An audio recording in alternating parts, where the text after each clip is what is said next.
Have you ever noticed that every generation has a show that feels like it slipped past the adults while they weren't looking? For some kids, it may have been Courage the Cowardly Dog. For others, it could have been Ren and Stimpy or Rocco's Modern Life.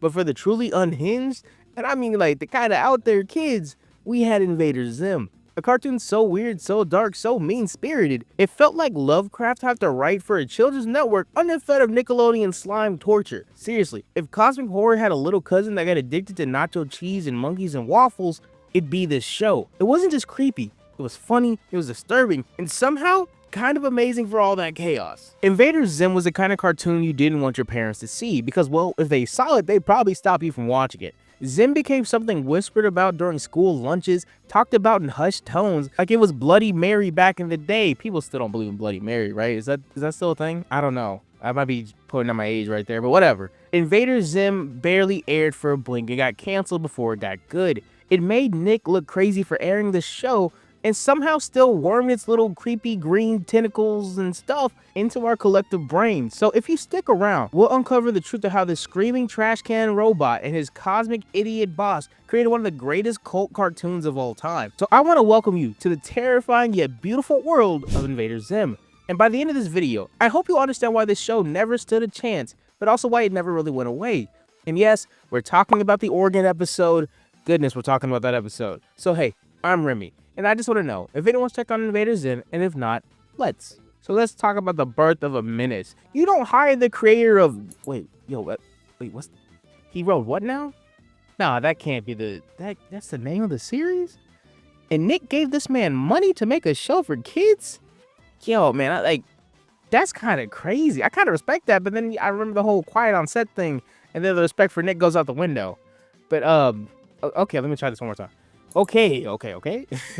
So, Nick hired the guy who made Johnny, the homicidal maniac, to lead a children's cartoon. And it goes without saying, if you want a safe Saturday morning cartoon for kids, by no means should this man have been your first option. But Nick was like, yeah, but what if we ignored that anyway and still hired the guy that made this book? Jonah Vasquez was said creator. He's a comic book artist known for his ultra-violent black and white indie comic books. But I'm pretty sure, surprisingly enough to him, when Nick approached him and was like, hey man, you want to make a series? And he's probably looking at his catalog of comic books and was like, are you sure you got the right guy? And they were like, yeah, why not? And my guy clearly didn't turn them down, because even in the deepest, darkest mind, at the end of the day, you need money for groceries, and guess what? Nick has a lot of money.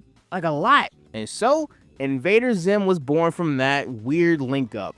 Equal parts indie rebellion and network confusion, which obviously makes sense, since the show somehow feels like someone stuck Ren and Stimpy into a blender, added aliens the color green and a darker tone, and hit blend, and hopefully something child-friendly fell out of it. And it really kind of didn't, but it kind of did. But this weird origin story wasn't the end of the story, obviously. It was just the beginning, a battle between network expectations and one man's journey to traumatize 6 to 10-year-olds and make everyone's mom mad in America. With good animation. If you couldn't tell, Invader Zim didn't really look like anything else that was airing on Nickelodeon at the time. You had cartoons like SpongeBob, Hey Arnold, As Told by Ginger, Cat Dog, The Wild Thornberrys, but for the most part, excluding As Told by Ginger and The Wild Thornberrys, most cartoons all try to look somewhat similar. Nice looking character designs with bright colors for kids. And then Zim said, you know, enough with all that, kicked in the door and laughed at all these vibrant colors and normal-ish human designs and said, hey yo dog, have you seen all these dark reds, deep purples, and gross greens? I like all that stuff, so this is my show now. You don't get a say in it. It's all gross and dark and green and purple and everything looks weird. Nobody has square heads, because why not? This is my world now. Everyone is gloomy, we're in dystopians, no one is happy here, not even me, Zim, and most character designs are pretty ugly, but in the best possible way. Tired angles, twitchy facial expressions, and color palettes that scream radioactive waste is somewhere in the room with us, we're just ignoring it. For another example, it's like if every frame was drawn by someone who just saw cockroaches in their cereal and thought, okay, well this is gross, but what if I base some alien tech off of this weird interaction I just had with this cockroach in my cereal? And when you say something like that out loud, it sounds horrible, because it is. That's the thing about this show. The discomfort wasn't accidental. The art style made you feel what Zim felt. Deranged, paranoid, and slightly infected with something he couldn't tell us about because he was an alien. Now, on the other hand, you had Gurr. Just like, Gurr. I have so many notes on Gurr, but I'm going to just keep it really simple right now. He looks like a plush toy designed by someone who failed a Rorschach test. And I know that sounds a bit crazy to say that out loud, but like, You gotta love this hyperactive robot regardless, man. How can you hate this guy? Like look at Gert. Look at this dude. It's like, it's a little dude, bro. Like, what? These visuals weren't just offbeat. They were a direct pipeline into the show creator's brain, thinking out the craziness that was this show's plot. So the plot of Invader Zim is actually relatively simple. Zim goes to Earth, Zim tries to dominate Earth, end of story. It's just the way he goes about it, or even ends up trying to dominate the Earth, is insane. Invader Zim is what happens when a delusional alien is told to go away and decide that means world domination. And then fails until he doesn't, but that doesn't happen until like a movie a decade later. But we will get to that moose later. Oh my goodness, we will get to that moose later. Zim is from planet Earth. His leader, the almighty Tallest, hate him. Also, side note, the leader thing always bothered me. The only reason they're in charge is because they're literally the tallest. Like, they have no skills, no qualifications. It's not even nepotism, but these guys are like in charge because they won a genetic lottery. Like, I would have taken nepotism over, hey, yo, your dad, he was tall, and your mama's, she was tall, so you equal tall. You in charge now. And it's like, bro, I get it, but like, that has always bothered me. Whatever. It's just, it's equally annoying, but equally kind of funny. I guess that's the point, but whatever. Side note over. The leaders, well, they hate Zim, like a lot. Mostly because he screams a lot, which, honestly, kind of valid. So, when they send him on a secret mission to Earth, which is code for go away and never come back, but Zim doesn't know that, obviously, so he thinks he's been handpicked for greatness. So he heads to Earth. Takes him a long time, like a couple months. Not to mention, Gur was singing apparently that entire trip, which probably was not fun to be in, gotta imagine. Regardless, he does eventually get to Earth, and the first thing he does, well, he builds a house full of gnomes with lasers, which isn't even weird. Every suburban house you know has that. I'm sorry if you didn't know about that, but every suburban house has laser gnomes. It's very normal. Check with your HOA. And after he gets his house set up, he throws on the best human disguise the world has ever seen. And then he enrolls in school to blend in with everybody. Spoiler, he does not blend in. Enter Dib, a trench coat wearing, ghost hunting conspiracy kid who instantly knows Zim is an alien. I think it's because his skin was still green. And Dib is trying to tell everyone that Zim is an alien off rip, but no one believes him. Which on one hand is kind of based because no one's making fun of the kid with the green skin, but on the other hand is kind of weird because no one's asking if the kid with the green skin is okay, how is he affording school, and it took them a long time before anyone asked to see his parents. How did he sign up for school? You know what? These are the questions no one asks, so if they won't, I won't. And since no one else is making a situation out of Zim, Dib takes it on himself to expose him to the world. So, the more people ignore Zim's shenanigans, he's gonna shenan again, and that only makes Dib louder about exposing him. I am not sorry for that shenanigan joke. Continuing, this rivalry becomes one of the course of the show. Zim wants to conquer the Earth, and Dib wants to stop him. Every episode is a battle of dumb plans, broken gadgets, and shouting. But then there's Gur. And a lot of things can be said about the show, like it's gross, it's nasty, it's weird, there's waffles. But for me in my house, no Gur slander will be tolerated. Gur is Zim's robotic assistant. Built from a literal trash can and unfiltered chaos, he does not help. Honestly, he makes things much, much worse. And you know what? It's so bad to the point, Dib should honestly have this man on the payroll for trying to help him save the Earth. But man, did that little guy have heart. So much heart. No brains, like absolutely empty upstairs. But he had so much heart. And together, Zim and Gur create a war that no one else on Earth actually notices. So, it's one delusional alien versus one obsessive kid. And somehow, both of them are still losing at the end of the day. Yo, that's amazing, dog. That's an amazing premise. But a cool premise can only take a show so far. What really matters is the numbers. And when it comes to Zim, when it premiered, it did great numbers for a couple of episodes. And then Nick realized it had to put on its Lovecraftian fever dream of a cartoon show on after Rugrats. And if you couldn't surmise what happens next, parents complained, like a lot. It was too dark for little Timmy. Little Cassandra was having nightmares about some meat episode. And I'm sure some Nick executive woke up in a cold sweat hearing the Doom song in his head on repeat. Begins now. Let us rain some doom down upon the filthy heads of our doomed enemies. I gotta sing the Doom song now. Doom, doom, doom, doom, doom, doom, doom, doom. But you know what? Kids were confused, parents were confused, and the parents just got angry. But then something happened. Something not great happened. They had the Dark Harvest episode. And man, let me tell you, this episode was something different. And I mean like something crazy different. This episode was all about Zim collecting organs from people the entire episode. And if this wasn't a kid cartoon, and you knew after the cartoon went off, everything would reset in the world and no one would remember what happened because shenanigans will shenanigan, this would be so dark and twisted, man. Like, what? It was a quote-unquote child taking the organs from living beings and putting it inside of his body. You know how, like, on paper messed up that is? You know what? Ignore the paper. Just saying it out loud, super dark. And clearly, that was not gonna fly in the early 2000s during the Satanic Panic. And surprisingly enough, actually not that surprisingly, this wasn't the show's only controversy. They had a couple more of them. Did being compared to the Columbine shooter because, well, he had a jacket. And that clearly was not a great time to have a jacket. Because that wasn't great. They also kind of had a lice episode. Also, there's a 9/11 thing they kind of did. They had to scrub because, you know, that's not great also. Invader Zim had a lot going against it, to be honest with you. But none of that mattered until Nick saw that the numbers were down. Ratings were dropping. The cost of the show being estimated to be around $1 million per episode wasn't hitting the ROIs that the network wanted to see. Moneymakers like SpongeBob cost way less to make, not to mention the show didn't fit with Nick's image if you could imagine. Nick wanted another Fairly Odd Parents, not whatever this Adult Swim knockoff was. So when all these factors compiled together, Nick saw that there was no reason to continue this. So Nick pulled the plug halfway through season 2. Zim was canceled before its story could even wrap itself up, leaving the entire plotline of the show just in a void. But then the fans showed up. Entire internet forums, live journal blogs, DeviantArt tributes. The cult of Zim was building. The thing a lot of executives I feel like couldn't see back in the day is, yeah, granted, the parents bought the toys, but it was the kids that were really into the stuff. We just couldn't say anything with our wallets because we were children. But man, Zim had a cult following, and even though it got canceled before its time, this show never really died.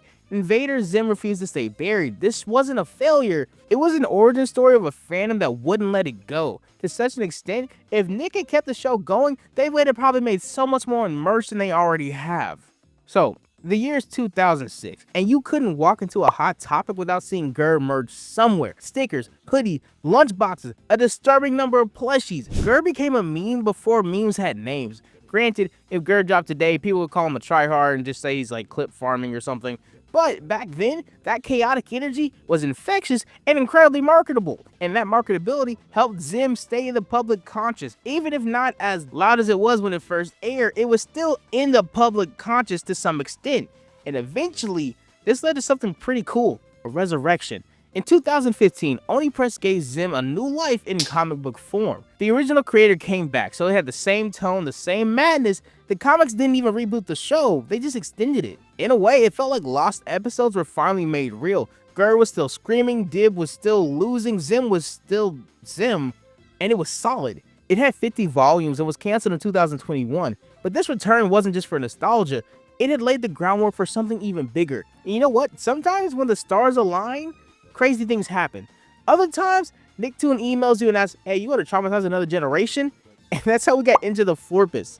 And yo, dog, this movie was so great. Oh, it's so great. I love this movie. My favorite part of this movie is Membrane, hands down. He is so funny. I forgot how funny he is, so I had to watch it again for this video. But he clearly steals the show. Every joke he has lands for me almost. Like, when he has a shark joke. As a child, I thought sharks were my friends. I know better now. About his hands, I was like, wait, what?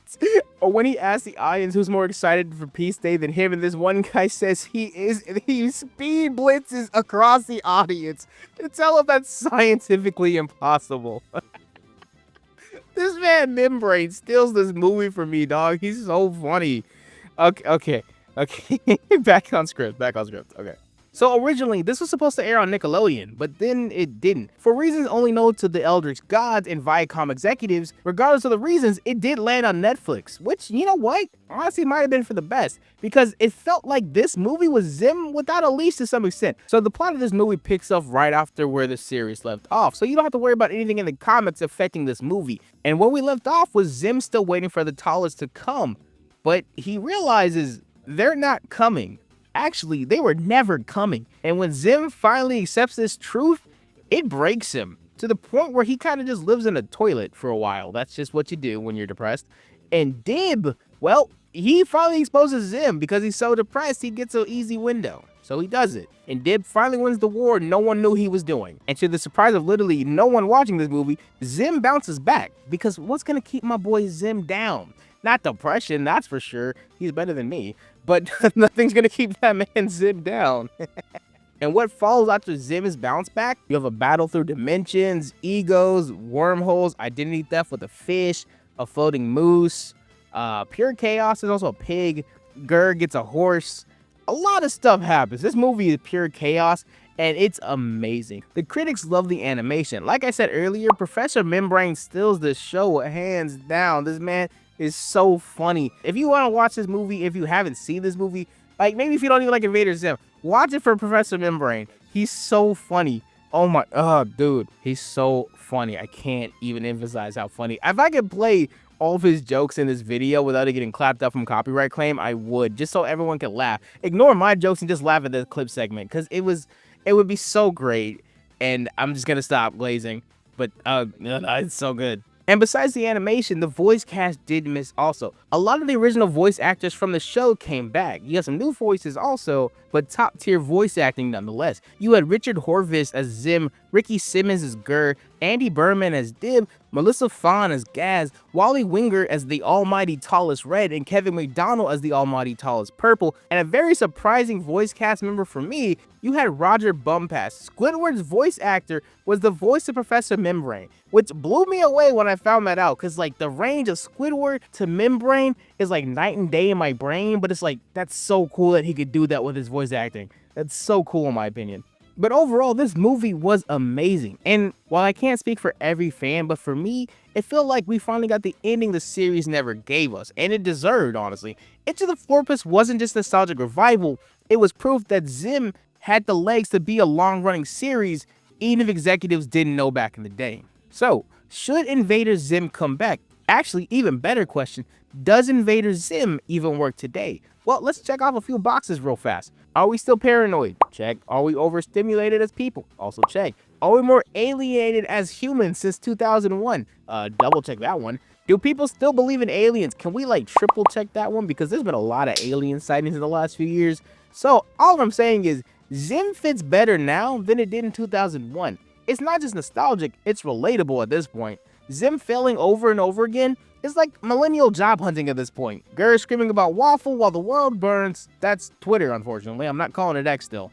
And Dib yelling into the void being ignored. That's every Discord server you're still in, even though you don't play the game anymore. But with all this information in your face, you start to realize something. There's the chance we never really wanted Zim to win. We just wanted him to keep trying. Or maybe we did. I don't know. I was a child when I watched this. You know, adult brain me, who had to watch 27 episodes in a movie for this video, different opinion. But kid me could have been on some demon time and wanted him to win. So, you know what? Hey, it is what it is. But regardless of that, you still wonder why Invader Zim matters. Because, as I said earlier, Invader Zim never felt like a show to me and maybe to other people. I think it was a radioactive love letter to weird kids everywhere. Those kids that like to draw the weird stuff in the margins of their books, the ones that laughed at things that made adults kinda uncomfortable, the ones that didn't fit into the Saturday morning cartoon mold. Zim showed us that being different wasn't just okay, it was funny sometimes. It made us root for characters who screamed nonsense and failed constantly. It let a malfunctioning robot yell about tacos for 22 minutes, and somehow, we kinda get it. Then you remember episodes like The Dark Harvest, the one that pushed the line too far that it looped back around and tripped on itself. And even that meat episode, I ain't really talk about that meat episode, but that one, bro, that meat episode was so gross. Oh, it wasn't even scary, dog. It was just weird. Like Mr. Meaty tapeworm levels of weird. This show wanted you to be uncomfortable, and Zim thrived in that uncomfortable space. But here's the thing, there's a difference between being edgy and being clever. A lot of that humor for the OG series was kind of just edgy, but when it came to Enter the Florpus, that's when it got clever. If Zim had tapped into that clever bag with the dark humor and the darker tones, I think this show would have done so much better back in the early 2000s. That to say, I just don't think Nick was the right home for Invader Zim. If that show had been handled by a better network, they could have understood it, they could have supported it, or at least let it grow instead of panicking and closing it down before it even got a chance to walk on its own legs. It could have lasted longer. It could have evolved into something even bigger. But what ifs never paid bills. So I understand it. I just wish it didn't fade away the way it did. But maybe there's some weird beauty to be found in that whole firecracker kind of analogy when it comes to Invader Zim. It shows up, it brightens up the room, and then it's dark again. And that's it. It was there for a moment, and then it was gone. And you know what? That's okay, because there's a little Zim in all of us. Actually, there's a little bit of us in Zim because he stole our organs. That's a dumb joke. I'm going out on that. So, thank you for letting me check up on Invader Zim. I'm Remy. Like and subscribe and all the fun stuff, and I will see y'all in the next video. Y'all be easy. Later.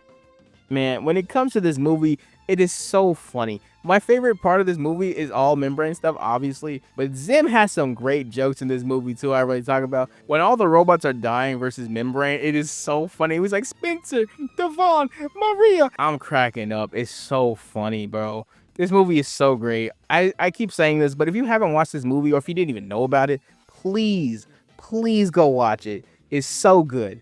All right, yo, I'm out for real this time. All right, later, y'all. Bye.